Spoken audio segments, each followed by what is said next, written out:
내 이웃을 사랑하고 내 원수를 미워하여라 하고 말한 것을 너희는 들었다.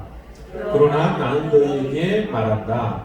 너희 원수를 사랑하고 너희를 박해하는 사람을 위하여 기도하라. 그래야만 너희가 하늘에 계신 너희 아버지의 자녀가 될 것이다.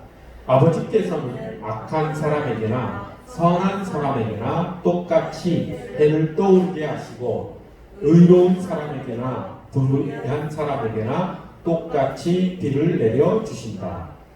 너희를 사랑하는 사람만 너희가 사랑하면 무슨 상을 받겠느냐? 세리도 그만큼은 하지 않느냐? 또 너희가 너희 형제 자매들에게만 인사를 하면서 지내면 남보다 나을 것이 무엇이냐? 이방 사람들도 그만큼은 하지 않느냐? 그러므로 하늘에 계신 너희 아버지께서 완전하신 것 같이 너희도 완전하여라. 아멘. 주님께서 우리에게 원수를 사랑하라고 말씀하신 본문입니다. 이 원수를 사랑하라고 주님께서 우리에게 명령하신 이 말씀은 우리에게 대단히 큰 부담으로 다가옵니다. 원수를 사랑하기가 너무 힘들기 때문이지요.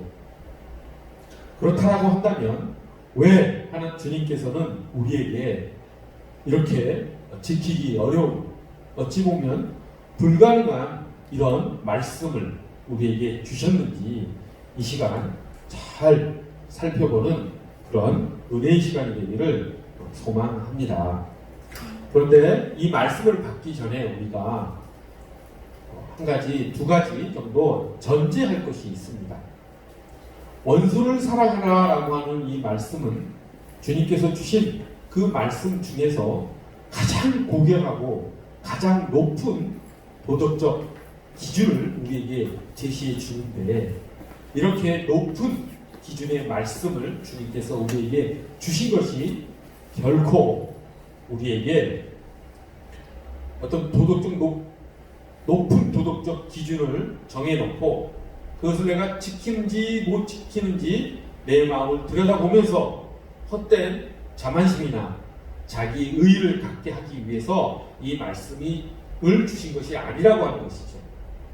또 행여나 우리가 너무 높은 이 말씀의 기준을 놓고 좌절하고 난망하여 어떤 신경증적인 불안함을 가지고 살아가기라고 이런 말씀을 주신 것도 아니지요.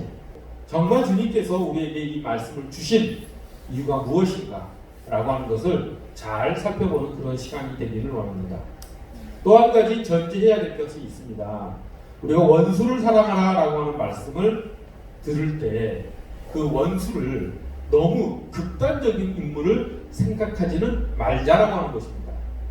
원수라고 하는 말을 들었을 때 정말 인격이 파괴되고 정말 너무나 잔인한 범죄를 저지른 사람을 우리가 사랑해야 되는가 라고 하는 그림은 그리지 맙시다. 그런 그림은 나중에 우리가 그리더라도 충분합니다. 지금 이 시간에 그런 그림을 그리면서 원수를 사랑하라 라고 하는 말씀을 받지 않았으면 좋겠습니다. 그런 극단적인 인물은 오늘 설교에서 우리 마음 속에 지워버리고 이 말씀을 받으면 좋겠습니다. 자, 그러면 원수를 사랑하라는 이 말씀을 받기에 앞서 더 일반적인 생각을 먼저 해봅시다. 즉, 우리가 왜 사랑을 해야 하는가라고 하는 부분을 점검해보고 아주 간략하게 점검해보고 들어갔으면 좋겠습니다. 자, 우리가 사랑하며 살아야 되는 이유는 지극히 현실적인 이유 때문입니다. 왜냐하면 인간은 홀로 고립되어 살아갈 수 없는 존재이기 때문이죠. 인간은 사회적 동물이라고 하는 그런 실존을 가지고 태어났습니다. 절대로 혼자 살아갈 수 없습니다. 이건 생존에 관한 문제입니다. 우리는 어떤 식으로든지 나 아닌 다른 사람과 관계를 맺으며 살아갈 수밖에 없는 그런 사람들이죠. 그렇다고 한다면 다른 사람과 관계를 맺어가는 방법은 대단히 여러 가지가 있죠. 서로 사랑하며 관계를 맺어가는 방법, 서로 미워하고 서로 증오하고 서로 관계를 맺어가는 방법, 애정이 있는 관계 등등등 우리는 다양한 방법으로 사람과 사람의 관계를 맺으며 살아갑니다. 그것은 실존입니다. 이건 피할 수 없는 인간의 존재론적인 그런 모습인 것이죠. 자, 이게 첫 번째 전제 조건을 하나 놓고, 두 번째, 우리가 사랑해야 하는 이유 두 번째, 이것을 생각해 봅시다. 하나님은 사랑이십니다. 요한 1서 4장 16절에 나와 있지요. 즉 우리를 창조하신 그분께서 사랑이시라고 하는 것, 하나님이 사랑이시다라고 하는 것을 우리 그리스도인들은 잘 알고 있습니다. 그것을 가슴 깊이 우리가 받아들여 봅시다. 아니, 받아들여야 합니다. 그렇다고 한다면 이 두 가지를 결합해 보십시다. 즉, 우리 인간은 타인과 관계를 맺으며 살아가야 되는 존재이고, 즉 사회적 동물이고, 그런데 그런 인간을 창조한 분이 사랑이시다라고 하는 이 두 가지를 서로 결합해 보자라고 하자는 것이죠.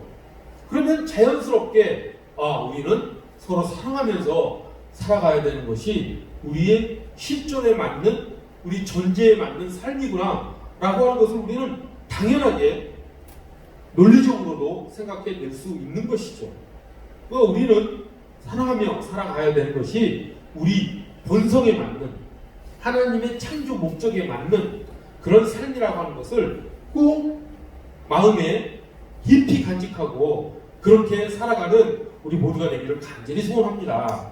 그런 그 사람 교회가 되었을 때 이곳이 하나님의 거룩함이 나타나는 교회가 될 것이고, 거룩함의 아름다움이 찬란하게 빛나는 영광의 교회가 될 것을 저는 확신합니다.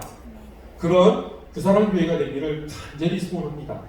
자, 그러면 우리 본격적으로 하나님께서, 주님께서 왜 우리를 사랑하며 사는데 원수까지 사랑하며 살라고 말씀하셨는지 좀 깊이 들어가 봤으면 좋겠습니다. 이제 우리는 사랑해야 하는 이유를 알았습니다. 그런데 그렇다고 해서 원수까지 사랑해야 하는지는 아직 이해하기는 아직 어렵습니다. 사실 원수까지 사랑하라는 이 말씀을 우리가 받았을 때, 아니 사람이 솔직하게 행동해야 되는 거 아닌가 라고 하는 생각이 가장 먼저 들어옵니다. 원수를 사랑한다는 것은 혹시 가식적인 삶을 사는 것은 아닌지, 위선적인 삶을 사는 것이 아닌지, 그렇게 원수를 사랑하는 삶은 혹시 진정한 사랑이 아니라 그렇게 말로만, 입술로만 나는 원수를 사랑해 라고 하는 그런 표현을 하면서 살아야 되는 것은 아닌지 하는 그런 의구심이 드는 것은 어쩔 수가 없습니다. 그런데 원수를 사랑하라는 이 명령문, 이 말씀은 주님께서 우리에게 주신 것은 확실하지요.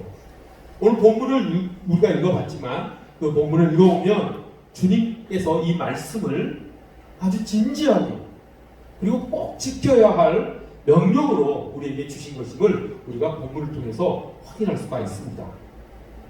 주님께서는 우리가 원수를 사랑하여야 하나님의 자녀가 된다라고 말씀하신 것이죠. 이 정도로 더 주님께서 진지하고도 확실하게 원수를 사랑하라고 어떻게 말하겠습니까? 우리가 하나님의 자녀가 되지 않는다면 우리는 하나님과 영원한 삶을, 즉 천국적인 삶을 이 땅에서도 누릴 수 없을 뿐만 아니라 내세에서도 영원한 삶에서도 누릴 수가 없다라고 하는 아주 심각한 그런 주님의 말씀입니다.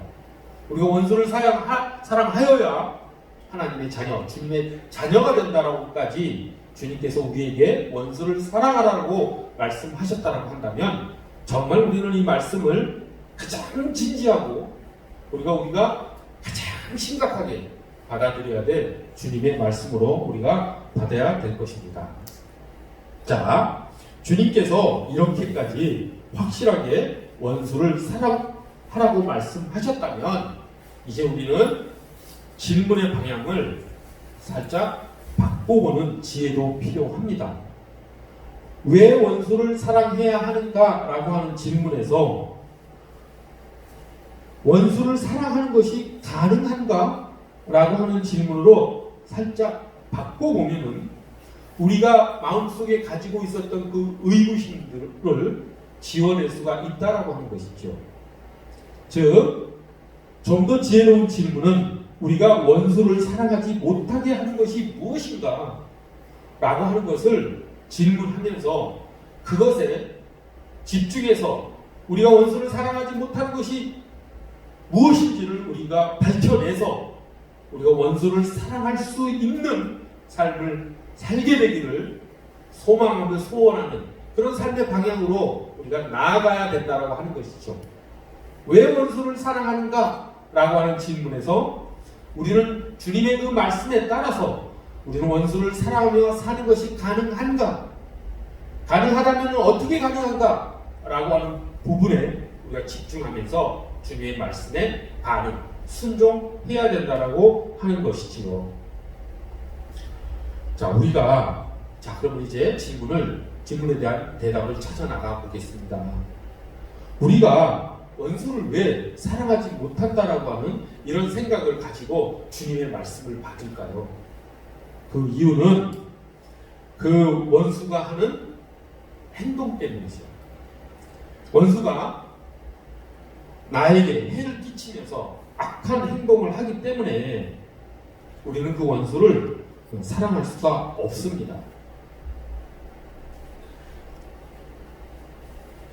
우리가 냉정하게 생각해 보면 정말 이런 사람들, 우리가 생각하는 그 원수들이 우리 주변에 간혹 있습니다.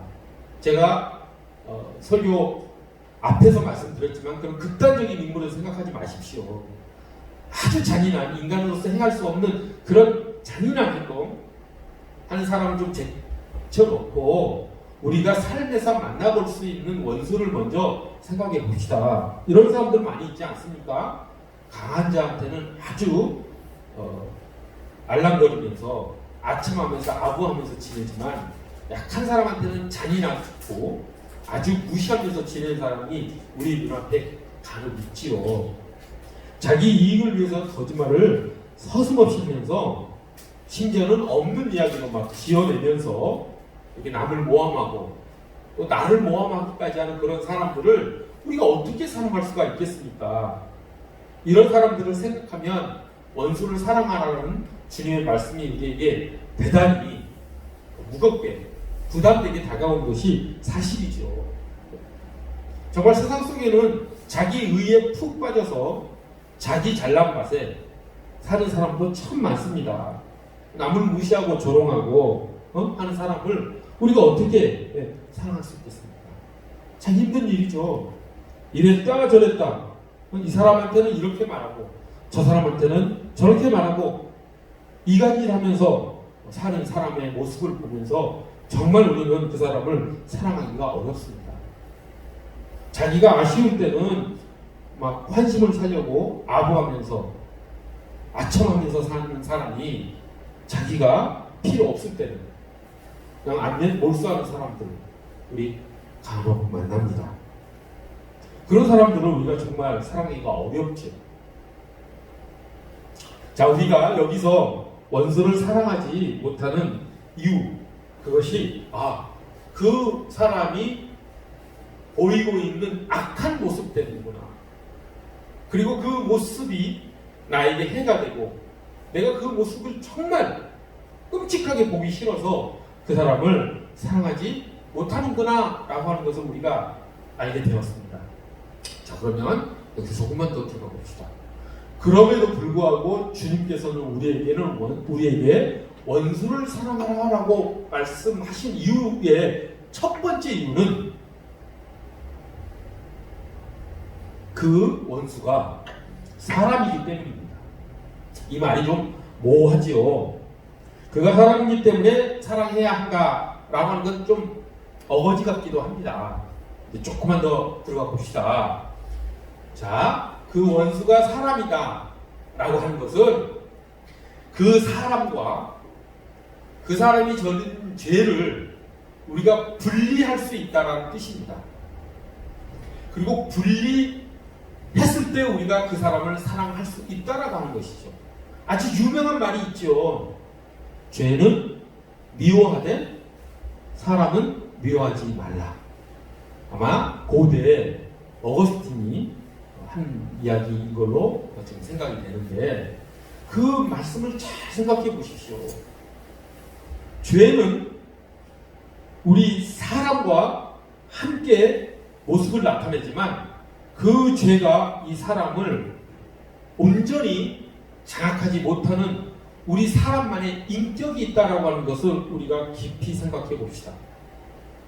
인격은, 우리를 사람이게 하는 그 인격은 죄가 그 인격을 침투로 들어와서 완전히 인격을 파괴할 수 있기까지는 시간도 걸릴 뿐더러 그것은 죄보다 더 깊은 곳에 자리하고 있지요. 인격은 죄가 덮기에 더 깊은 곳에 보호되고 있다라고 하는 것이죠. 성령 하나님께서 그 인격을 보호해주고 계시죠. 하지만 우리는 타락한 존재로서, 연약하고 부족한 존재로서 모든 사람이 다 죄인이라고 하는 그런 우리의 본성으로 인해서 그 죄를 저지르며 살아갈 수밖에 없는 그런 사람인 것이죠. 그럼 우리가 여기서 바라봐야 될 것은 죄와 사람을 분리해서 우리가 생각을 하자라는 것이죠. 원수를 바라볼 때 죄도 바라보고 사람을 바라보되 그것을 분리하자라고 하는 것입니다. 그 사람에게서 분리된 죄를 우리가 제쳐놓고 그 사람을 바라보자라고 하는 것이죠. 그래야지만 그 죄인이, 우리의 원수가 그 죄로부터 벗어나서 진정한 하나님의 사람으로, 하나님의 자녀로 그 사람이 살아갈 수 있는 길을 이제 발견하고 그 길로 나아갈 수 있게 된다라고 하는 것이죠. 우리가 원수를 사랑할 때 그 사람이 영원한 생명의 길로 갈 수 있는 기회가 열린다라고 하는 것입니다. 그 사람의 혼자만의 힘으로 그 길을 발견하기는 너무 어렵습니다. 이곳에 우리 그 불행한 가정에서 태어난 아이들을 돌보는 우리 성도님이 계십니다. 그 아이들, 불행한 가정에서 태어나서 그 부모의 죄가 그 자녀들에게 이렇게 전이가 되어서 그런 것만 보고 살았기 때문에 그 아이들의 삶도 참 악한 모습이 참 많이 있습니다. 그런데 그 악한, 나이가 어림에도 불구하고 악한 그 아이들의 모습을 보면 참 사랑하기가 어려운 그런 실정이죠. 하지만 우리가 그 아이들을, 그들이 죄인이라고 해서, 원수라고 해서 그들을 그냥 무시해버리고 무관심한 상태로 그들을 방치해버리면 그 아이들의 삶이 어떻게 되겠습니까? 우리는 그 아이들과 그 죄를 분리해서 그 아이를 사랑함으로써 그 아이가 영원한 하나님의 자녀로서의 삶을 살아갈 수 있는 기회를 열어줘야 된다라고 저는 생각을 합니다. 이것은 그런 상황에서 뿐만 아니라 가장 가까운 가족에게도 이 일이 일어나야 된다라고 하는 것이고, 우리 그 사람 교회 서로 교인들 간에도 그런 일들이 일어나야 된다라고 저는 생각을 합니다. 우리 정말 모두가 죄인이라는 생각을 합시다. 나도 벗어날 수가 없습니다. 그런 모두가 죄인인 서로의 삶 속에서 죄와 그 사람, 그 인격을 분리해서 그 사람과 인격을 사랑하며 서로 사랑하는, 그럼으로써 원수를 사랑하는, 그럼으로써 그 원수가 하나님의 자녀가 되게 하는 기회를 열어주는 진정한 그리스도의 삶을 살아가는 우리가 되었으면 좋겠습니다. 죄는 결코 성령님이 보호하시는 그 사람이 사람 되게 하는 인격을 장악할 수 없습니다. 우리가 서로 사랑하며 살아간다면 그 일은 결코 일어나지 않습니다. 이렇게 서로가 서로를 사랑하며 서로를 보호하며 살아가는 우리가 되기를 간절히 소원합니다. 자, 우리가 원수를 사랑해야 되는 두 번째 이유도 또 있습니다. 두 번째 이유는 원수가 누구인가? 라고 하는 성찰을 통해서 그 이유를 찾아갈 수가 있습니다. 과연 원수의 역할을 하는 사람이 누구인가? 그 원수가 나일 수도 있다는 생각을 우리가 해야 된다고 하는 것이죠. 우리는 스스로에게 이런 질문을 던져봐야 합니다. 내 이웃이 정녕 나의 원수인가? 혹시 내가 내 이웃의 원수는 아닌가? 혹시 내가 내 이웃의 원수이기 때문에 그를 내 원수로 여기는 것은 아닌가?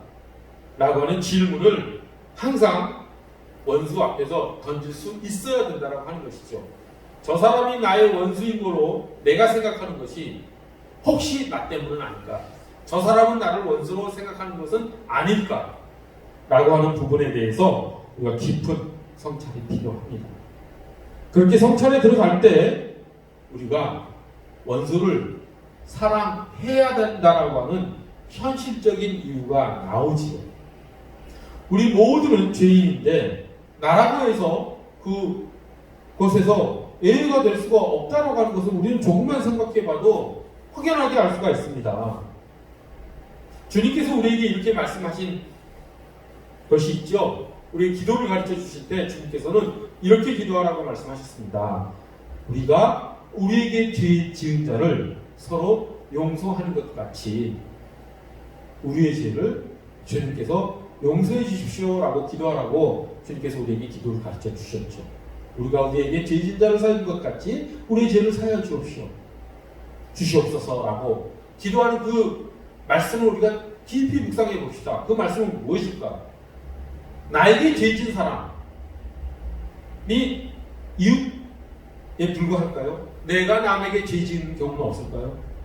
그렇다고 한다면 우리가 우리에게 죄 지은 자를 용서해 달라고 하는 그 기도는 내가 남에게 지은 죄도 용서함 받았고 또 혹시 남이 나에게 지은 죄가 있다면 또 용서하는 서로가 서로를 용서해야 된다라고 하는 말씀으로 우리가 받아들여야 할 것입니다. 그렇다고 한다면 원수를 사랑하라라고 하는 주님의 그 말씀은 내가 그 원수가 될 수 있다라고 하는 그 성찰을 통해서 나도 남에게 용서받아야 되는 존재라는 것을 우리가 생각하면서 이 말씀을 받아야 된다고 하는 것이죠. 그렇게 받는다고 한다면 우리는 원수를 사랑하지 않을 수가 없습니다. 내가 원수가 될 수 있는데 내가 용서받지 못하면 나는 하나님의 자녀가 되지 못하는데 어떻게 주님의 그 원수를 사랑하라는 그 말씀을 우리가 받지 않고 순종하지 않을 수 있겠습니까? 진정으로 현실적인 이유에서라도 원수를 사랑하라는 주님의 말씀에 순종하며 살아가는 우리가 되기를 간절히 소망합니다. 원수를 사랑하라는 주님의 말씀은 결코 지나치게 높은 도덕적 이상도 아니고 우리가 행할 수 없는 불가능한 목표도 아닌 것을 알게 되었습니다. 그리고 우리가 설교 중에 여러 가지 질문을 했는데 그 질문에 대한 대답도 우리가 충분히 찾아낼 수가 있습니다. 우리는 이렇게 질문을 했죠. 왜 원수를 사랑해야 하는가? 이제 거기에 대한 대답을 할 수 있습니다. 그가 사람이기 때문에 그가 하나님께서 창조하신 피조물로서 나와 같은 동요라고 하는 것 그것 때문에 우리는 원수를 사랑해야 합니다.